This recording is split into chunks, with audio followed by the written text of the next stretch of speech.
Many times I have seen just a glass of water I drink, I don't have to eat anything, whole day I'm walking. This would have been the argument about 10 years ago, that people would say, water is water. How can one water be different from another? If water is cleaned off impurities, all water is same. This would have been the argument 10 years ago, but not anymore. Modern science is clearly saying that depending upon what the water has been in touch with, accordingly it behaves differently. This is an established fact now, because water has memory. Now, when we say Gangajal, why it's been important is, it is flowing through certain lands, it is flowing through certain terrain, which has a certain impact. And it is not for one or two generations, for hundreds of generations. People have been doing spiritual sadhana and they've been in touch with this water. The quality of that is there in the water. Sundarlal Bahuguna went about proving this to people. Nothing much happened, unfortunately. But his own health got transformed tremendously just living on the Ganga bank. Now, is this just emotion? No. But at the same time, is the water what it used to be before in Ganga? No, because the water that you're drinking today is held in a dam in 2-3 different places, and one dam which holds it there for a long period of time and then let out. It is not the same thing anymore, unfortunately. This is one thing we should have not done. If we want electricity, there are so many other ways to do it.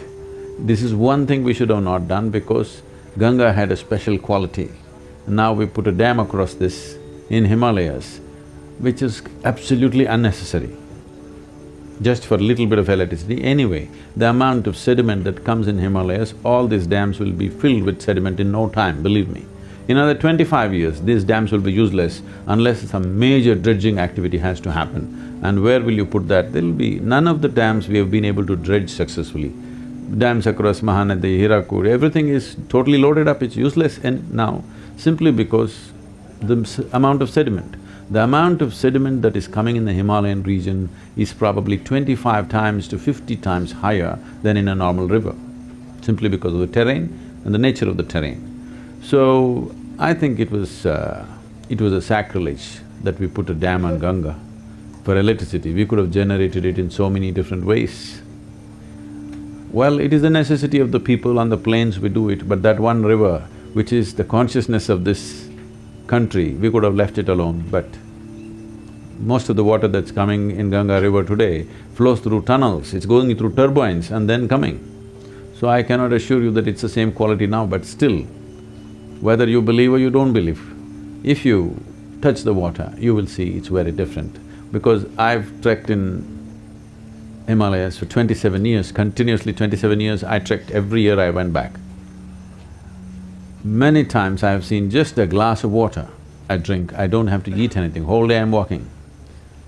But just one glass of water, you drink a stomach full of water, it just keeps you going, that won't happen anywhere else. If you go to the upper regions, if you go towards Gomok and those areas, the water is definitely special. As it comes down with all these turbines and stuff, it's not the same, but still it is different from what you would find elsewhere. So this is not an emotional aspect, there is a scientific basis to it. Unfortunately, we are not maintaining that atmosphere. We are destroying the atmosphere and expect the water to be same, it won't be after some time.